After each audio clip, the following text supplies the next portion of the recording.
Everyone, welcome to our channel. आज हम जो टॉपिक पढ़ेंगे वो जनरल साइंस का टॉपिक, ऐसा टॉपिक है जिससे हर एग्जाम में क्वेश्चन आते ही आते हैं और उस टॉपिक का नाम है ब्लड। आज हम पढ़ेंगे बेसिक्स ऑफ ब्लड। ब्लड क्या होता है? Blood it is a fluid connective tissue होता है। ब्लड क्या होता है? It is a fluid connective tissue और वो पूरी बॉडी में सर्कुलेट करता है ब्लड।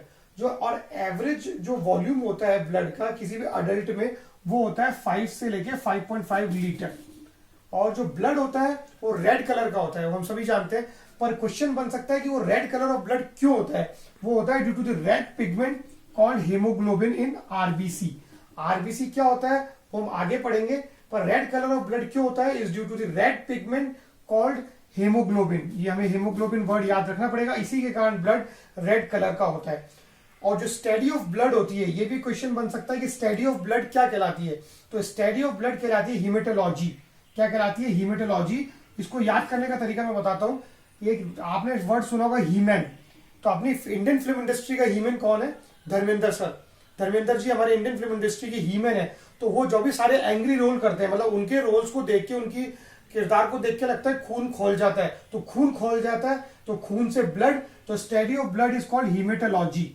अब हम बात करेंगे पीएच रेंज ऑफ ब्लड। ये इस तरह के सब वन लाइनर क्वेश्चन टाइप है एक तरह के, कि पीएच रेंज ऑफ ब्लड ये पूछा जा सकता है। जो ब्लड होता है वो स्लाइटली बेसिक इन नेचर होता है और जो ब्लड के पीएच रेंज होती है वो 7.35 से लेके टू 7.45 होती है। पर जो हमारी बॉडी होती है वो पीएच को मेंटेन करके रखती है 7.4 पे। तो अगर आपसे क्वेश्चन पूछा जाए कि पीएच रेंज क्या है या पीएच ऑफ ब्लड क्या है, तो उसका सही आंसर होगा 7.4।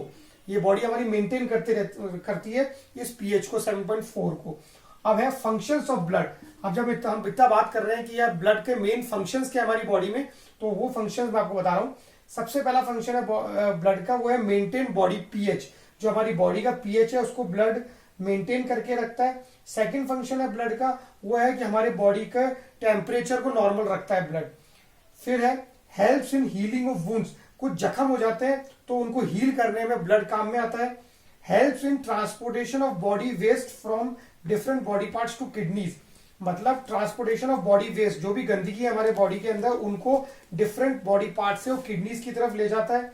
इंक्रीज बॉडी इम्यूनिटी, बॉडी की जो रोग प्रतिरोधक क्षमता होती है उसको ब्लड बढ़ाता है। Helps in transportation of respiratory gases, जितनी भी ऑक्सीजन कार्बन डाइऑक्साइड का जो ट्रांसपोर्टेशन होता है हमारी बॉडी में वो सब ब्लड के थ्रू होता है। और ब्लड क्लॉटिंग, जो खून जमता है, खून जो हमारा लिक्विड होता है उसके बाद वो सेमी लिक्विड हो जाता है हमारे जख्म, जैसे कि हमारी चोट लगती है तो एकदम से धीरे धीरे खून लिक्विड से सेमी लिक्विड हो जाता है, वो सब ब्लड के कारण होता है। That is called blood clotting. तो ये अभी हमने बेसिक्स ऑफ ब्लड पढ़ा है। अब आगे हम पढ़ेंगे कंपोनेंट्स ऑफ ब्लड। तो प्लीज आप मेरे वीडियो को लाइक करें, शेयर करें एंड सब्सक्राइब करें। Thank you everyone.